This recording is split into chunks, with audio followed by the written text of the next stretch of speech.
जी नाज़रीन, अॼु असीं हिकु तारीख़ी ऐं क़दीमी क़ब्रिस्तान में मौजूदु आहियूं जंहिं जे बारे में ॿुधायो वञे थो त हीउ क़ब्रिस्तान सिंध जे ॿिए नंबर ते वॾो क़दीमी क़ब्रिस्तान आहे। ॿिए नंबर ते मकली वारो क़ब्रिस्तान ऐं ॿिए नंबर ते ही बगो शेर बादशाह। हीउ क़ब्रिस्तान तालके पनवाकिल जे ॾखण तरफ़ तक़रीबन 20 किलोमीटर जे पंध ते आहे। क़ब्रिस्तान जी एराज़ी अटकल 80 एकड़ ॿुधाई पई वञे। जॾहिं त असीं बुज़ुर्गनि जी दरगाहुनि ते अखि फेराई त असांखे ॾंदे आङुर अची वियूं। सरकार पारां मुक़बरनि ते कोई कमु ॾिसण में न आयो। हिन क़ब्रिस्तान जी तारीख़ी मस्जिदियूं बि ज़बून हालत में ॾिसण में आयूं। दरगाहुनि जे गादी नशीन पंहिंजे वसआर मुक़बरनि जा तरक़ियाती कम कराए रहिया आहिनि। नाज़रीन, हिन क़ब्रिस्तान में 1.25 लाख पीर दफ़न आहिनि। उन मौक़े ते सोच टीवी जी टीम जॾहिं तारीख़ी क़ब्रिस्तान ते स्टोरी ठाहिण लाइ पहुती त उतां जे माण्हुनि जे मुंहं ते ख़ुशी जी लहर छाइंजी वई।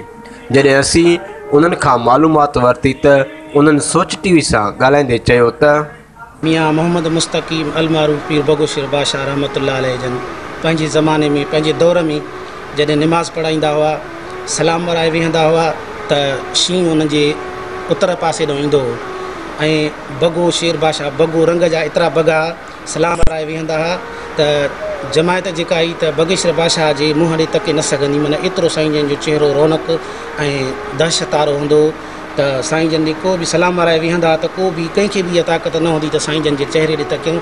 बगेश्वर बादशाह जन जो नालो उनजे करे बगो शेर बादशाह थी वियो ऐं शेर जेको आहे त साईं जन जी सलामी भरींदो हो, उनजे करे बगो शेर बादशाह नालो पियो। साईं जन जो नालो असुल मियाँ मोहम्मद मुस्तक़ीम आहे। साईं जन जो फैज़ ऐं साईं जन खे दुआ आहे हज़रत गौस बहावल हक़ ज़करिया मुल्तान जन रहमतुल्लाह जन जी आहे। इन जन खे साईं जन खे फैज़ मुल्तान शरीफ़ वारे साईं जन जो आहे। साईं जो उर्स मुबारक कहिड़े सन में कॾहिं मल्हायो वेंदो आहे? रमज़ान शरीफ़ में 11 तारीख़। रमज़ान शरीफ़ 11 तारीख़। 11 तारीख़। अच्छा, सालानो उर्स मल्हायो वेंदो आहे? सालानो सभिनी जो मल्हायो वेंदो आहे। बगो शेर बादशाह हाजी मोहम्मद यूसुफ जेकी बि औलाद पैदा आहे सॼी उन उर्स मल्हायो वेंदो आहे। अच्छा, तक़रीबन पांधीड़ा साईं सॼो सिंध बलोचिस्तान सिंध सॼी बलोचिस्तान पंजाब को ईंदा पांधीड़ा। हा, हाणे अॻे त ईंदा 8 ॾींहं 5 ॾींहं अॻे।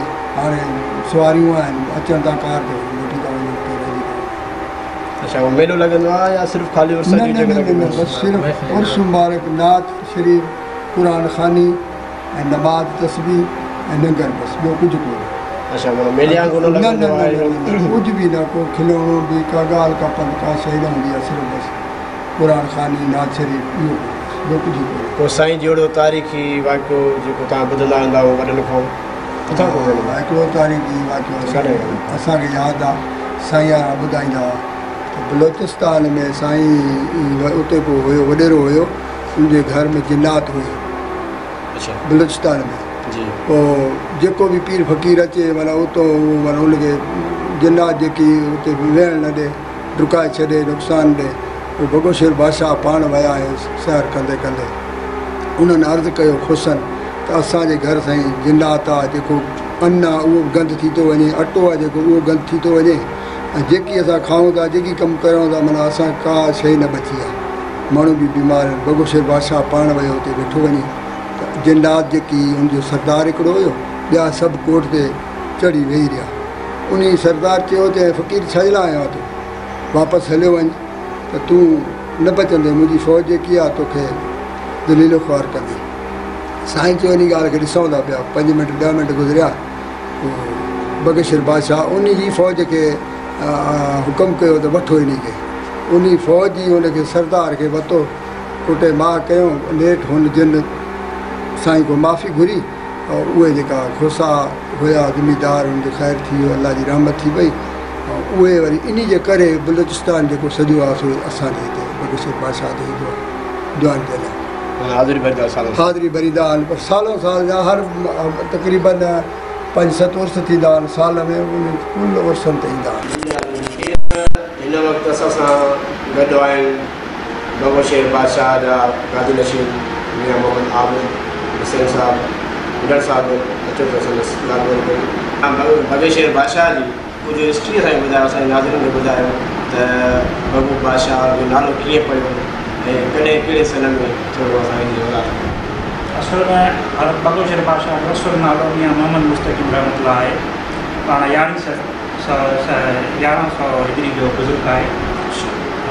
उन्हनि जो जेको बगोशर लक़ब थियो उहो इन जे करे थियो कि हिते शींहुं सलामी भरण ईंदो हुयो, बगो शींहुं हूंदो हुयो। छा हिते अॻ में वीरान हुई, जंग हुया, इन जे करे उन ते माना बगोशेर जो लक़ब थी वियो। ऐं बादशाह पाण सोम सलाह जे पाबंद, इबादत गुज़ार, तमामु ख़िदमत कंदड़ जमात जो उन ज़माने में हिते जेको 12 रबीउल अव्वल जो प्रोग्राम थींदो हुओ वॾो थींदो हुयो ऐं जमात जी हमेशह ख़िदमत कंदा हुआ। हिन खे इलाइक़नि खे आबाद करण में इन जो पड़पोट मियां साहब मोहम्मद आबिद साहब हिन अची हिते हिन इलाइक़े खे आबाद कयो। हा, हिन वक़्तु मां हुन जो 7 नंबर ते गादी नशीन आहियां दरगाह बगोशर जे हवाले सां। हा, पाण ईंदड़ सिलसिले जा बुज़ुर्ग आहिनि। शेख मूसा रहमतुल्लाह संजरपुर में आहिनि। असां सॼे जे गुंडड़ क़ौम जो फैज़ आहे, उतां उन खां बाद में वरी हौसला अली जो फैज़ सोरवर जा फैज़ सां वाबस्ता आहिनि। पाण सिलसिले सोरवर जा बुज़ुर्ग आहिनि। असुल छा आहे त औकाफ़ जो दरगाहनि ते तवजो न आहे। भली चाहे सचल सरमस्त हुजे, कलंदर शहबाज़ हुजे, भिट शाह हुजे, उते बि तव्हां वेंदो त उन्हनि जी खोट ई खोट आहे। इन तरफ़ बिल्कुलु उहो तवजो न आहे ऐं हिन जी नाअहली आहे ऐं दरगाहनि ते हुजणु घुरिजे, छो त असुल औकाफ़ आहे दरगाहनि सां। उन्हनि ते अचनि, उते जेके तकलीफ़ आहिनि, जेके ज़रूरत आहिनि, उन्हनि जे लाइ उहे कोशिशूं वठि ऐं गवर्नमेंट जी तरफ़ तरफ़ वठे।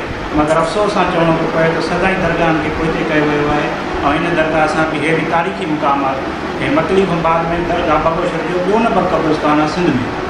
मकली वारो पहिरें नंबर ते, हे 2 नंबर, चाहे एराज़ी जे हिसाब सां हुजे या पुराणे हिसाब सां हुजे, तारीख़ी हवाले सां इन हिसाब सां हे तक़रीबन 150 एकड़ जे मुक़ाम मुहित आहे। तमामु पुराणो मुक़ाम आहे ऐं 750 साल ताईं माना हिन शायदि मिलियूं हिते क़ब्रिस्तान जे में दफ़न आहिनि। पुराणो मुक़ाम आहे। ऐं मकली वारे में त तव्हांखे ख़बर आहे पथरनि जो मुक़ाम छॾे वेंदो आहे, मगर हिननि खे असां सिरनि जो मुक़ाम छॾे वेंदो आहे। सॼो कमु सिरनि जो आहे। जेके बि तव्हां पुराणी क़बरां ॾिसंदव तव्हांखे सिर, तारीख़ी सिर, पुराणी सिर नज़र ईंदी। माना हिन में साबित थिए थो त हे पुराणो मुक़ाम आहे ऐं हिते मुंड वटि कमु सिरनि जो थियो आहे। माशाअल्लाह।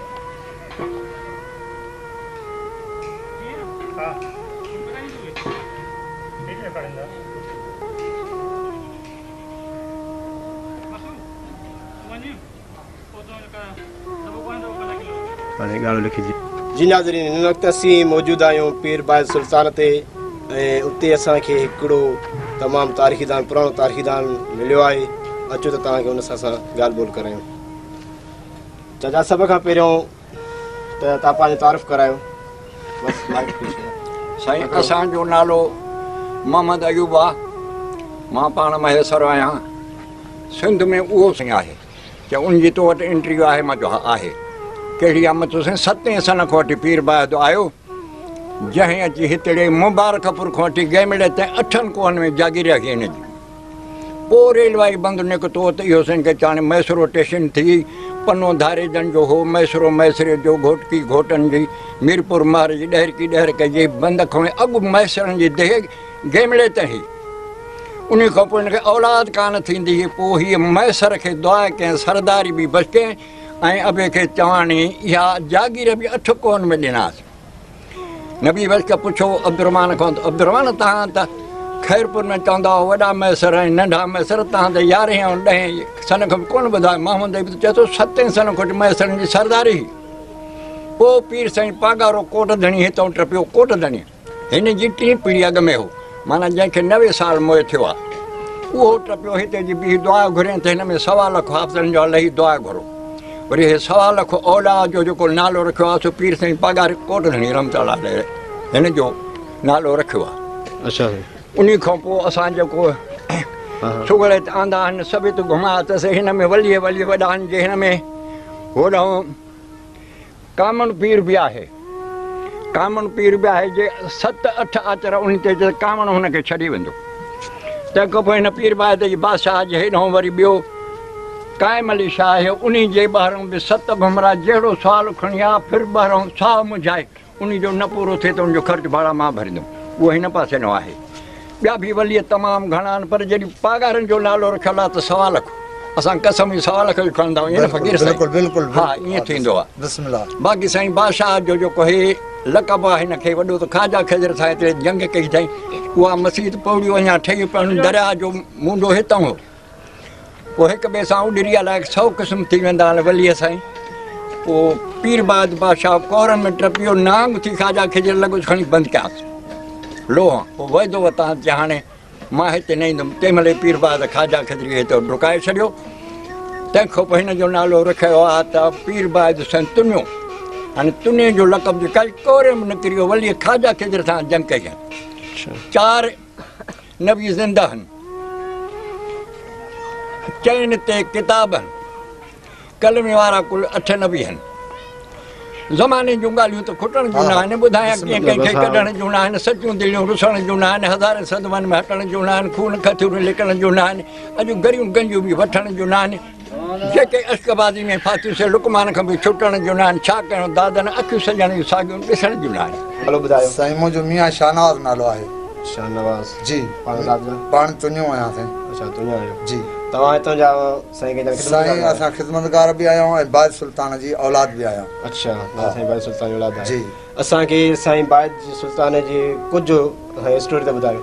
साईं बाज सुल्तान खे तक़रीबन असांजे वॾड़नि खां ॿुधायासीं त 900 वरियो सदी हिते गुज़रियल आहे।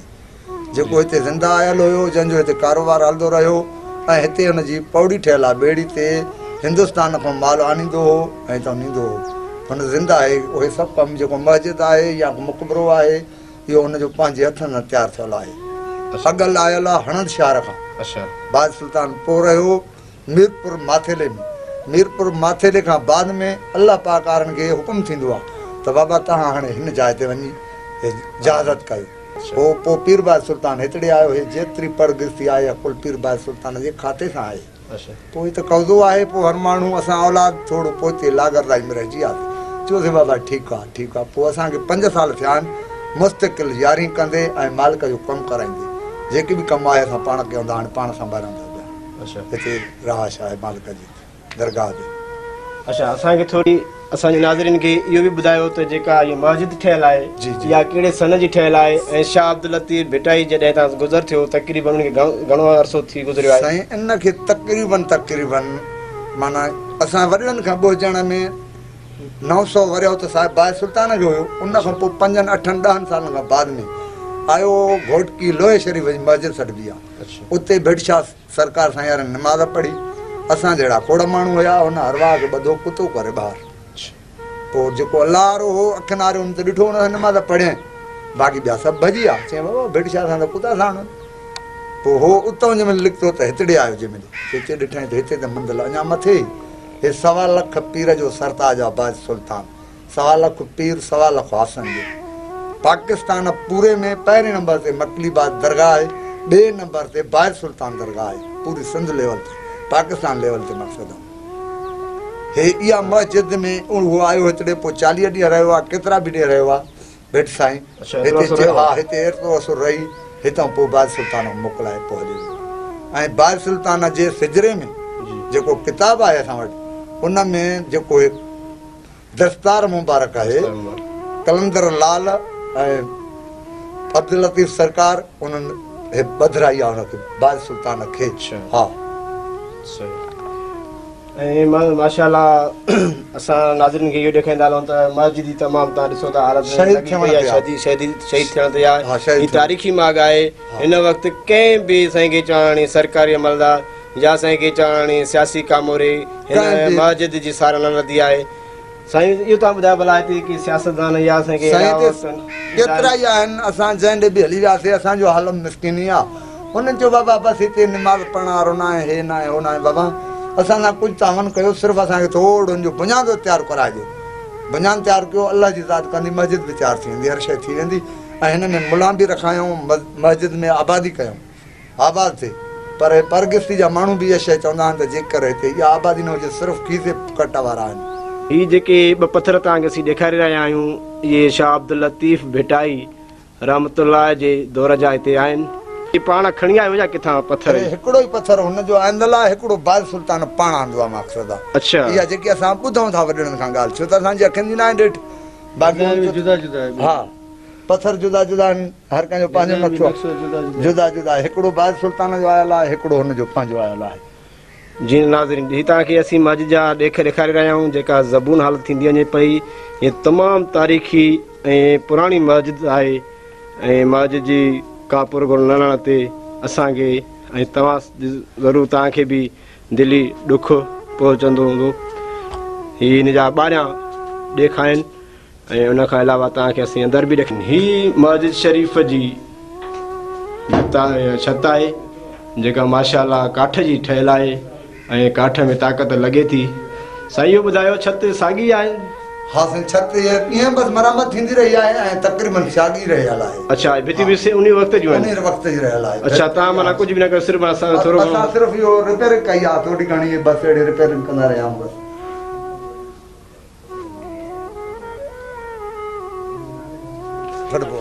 हीअ हकड़ वाह हुयो? जी।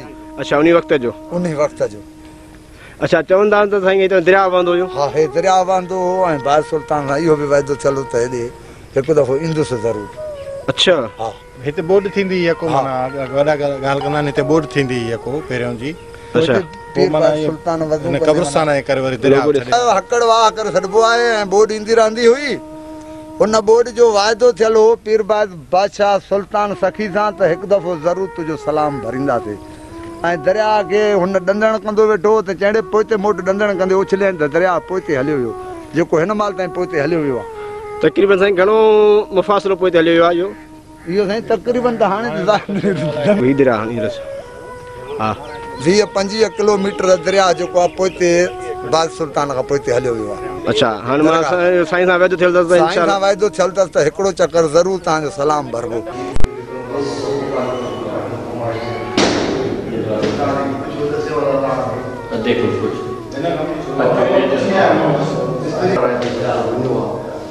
स्टोरी शहीद वली इमाम काली जो निशान आहे। साईं जो अमन कुमार आहे, साईं खे सॾियो वेंदो आहे शहनशाह। शहीद वली आहे, साईं जो तालुकात इराक ऐं ईरान सां हितां जो न आहे। बाक़ी हिते फुकरा जेके टूटी ॾींदड़ 7वीं सदी खां वठी भिटाई घोटी टूटी रही आहे। कलंदर बि हिते सजदो आहे, इमाम बि बचिड़ो आहे। सॼे ॻोठनि जो तावनारो जो चिचड़ो पनी जो तव्हां पाण अचो 9-8 मुहर्रम में बि ॾिसी सघो पिया त मुफ़्त मेलो आहे हिते। बाक़ी ॿी सॼी संगत जो तावन आहे, इमाम बि बचिड़ो आहे, शहीद वली आहे। साईं रोज़ो तव्हां पंहिंजे हिसाब सां ठहिरायो या कंहिं सरकार तरफ़ां? न, साईं पंहिंजो सॼी फुकरान ऐं संगत साथ जे ॻोठनि जो तावन हूंदो आहे। मिस्त्री असांजो सूमर नालो पाण वञो आहे, उन सॼो हेठि मथे सॼो सिस्टम कयो आहे जेकी महिनत उनजी आहे। ॿी फुकरा त हिते माशाअल्लाह तारीख़ी मकान क़ब्रिस्तान आहे। ॿुधायो वञे थो त साईं के चवाणी सिंध जो वॾो में वॾो पहिरियों मकली क़ब्रिस्तान आहे, उन खां बाद में ही बगो शेर बादशाह जंहिंमें 1.25 लाख तव्हां चओ था त पिया। पर हिननि ते असां जेके बि रोज़ा रिकॉर्ड कया आहिनि त कंहिंजो बि तरक़ियाती कमु न थियल आहे। इन जी छा वजह आहे? गवर्नमेंट जे तरफ़ां कंहिं क़िस्म जी तावन न आहे, न को असांखे जेको आहे गवर्नमेंट जे तरफ़ां तावन आहे। हिते आस पास जे ॻोठनि जो संगत साथ जो दरगाह बगेश्वर वारनि खे या 1.25 लाख पीर शहनशाह खे हिन पासे जे ॻोठनि जे आस पास जो जेको आहे तावन आहे। असां अपील कंदासीं गवर्नमेंट खे जेतिरो थी सघे असांखे रोट जी तकलीफ़ आहे, मुसाफ़िर खाननि जे लाइ तकलीफ़ आहे। मेले में तव्हां ॾिसो था मुफ़्त में साईं जो मेलो लॻे थो, भले या 25 तारीख़ खां पोइ अनवर साईं जो लॻंदो, उन खां बाद में 7 ॾींहं मेलो साईं जो हलंदो आहे। तावन गवर्नमेंट जो असां सां कंहिं क़िस्म जो न आहे, न तहज़ीब न सकाफ़त न औक़ाफ़ खाते जो त गवर्नमेंट जे तरफ़ां या कंहिं डिपार्टमेंट जे तरफ़ां कंहिं क़िस्म जो बि तावन आहे। फुकरा संगत आस पास जे ॻोठनि जो ऐं संगत साथ जो तावन आहे। जेको बि ख़र्चु थिए थो 5-50 उहो सॼी दोस्त ऐं संगत ॾिए थी पई। अपील आहे असां गवर्नमेंट खे जेतिरो थिए गवर्नमेंट तहज़ीब औक़ाफ़ सां खाते वारा असांखे कुझु दर आहिनि, को साईं जा ॿाहिरि अंदरि फर्श आहिनि, कंहिं क़िस्म जो तावन कोन्हे। लाइटिंग कोन्हे के हथ क़िस्म जूं सोलर बोलर आहिनि, बिजली जूं त असां वटि न आहे। बिजली जो बोराम ई बोराम आहे। तव्हां पाण ॾिसी रहियो हाणे बि लाइटियूं असां ठाहे रहिया आहियूं मुहर्रम शरीफ़ जे करे। जेको मोमिननि हिते मातम आहे, आज़ादारी आहे, मजलिस आहे, मेलो हले थो पियो। गवर्नमेंट जे तरफ़ां कंहिं क़िस्म जो तावन कोन्हे को। तव्हांखे घोटकी लॻे या तालको पनवाकिल लॻे? सखर तालको पनवाकिल। अच्छा, इहा त पनवाकिल में आहे? हा साईं, पनवाकिल में आहे। अच्छा, पोइ तव्हांजो के सियासी माण्हू सां लाइ विचड़ में या कंहिं इदारे तरफ़ां असां सैयद ख़ुर्शीद शाह साईं आफ्ताब सूर पन्ने जी मेयर इन ताईं बि अपील कई आहे, दरख़्वास्त कयूं त असांखे बि उन सोलर जी लाइट मिली वञे, 1 मिले का 2 मिले, कंहिं क़िस्म जो को लेट्रिन जे लाइ तावन कयो वञे, कंहिं क़िस्म जो बि तावन कोन्हे। असां जामनि ताईं बि आहियूं, पानी आकल जा पीउ आहिनि, जाम खां वधीक ख़ुर्शीद सां ताईं विया आहियूं असां। उन खां हेठों जेके पने जा कंट्रोलर आहिनि शेख साहिब आहिनि, उन्हनि ताईं बि अपीला करे चुका आहियूं, दरख़्वास्त ॾेई आया आहियूं। काफ़ी क़िस्म पंध कया आहिनि त ॿियो न त असांखे सोलर प्लेट ऐं 2 लाइटियूं खपी वञनि। ॾिसो था पाण तव्हां ऊंधार लॻो पियो आहे थियो।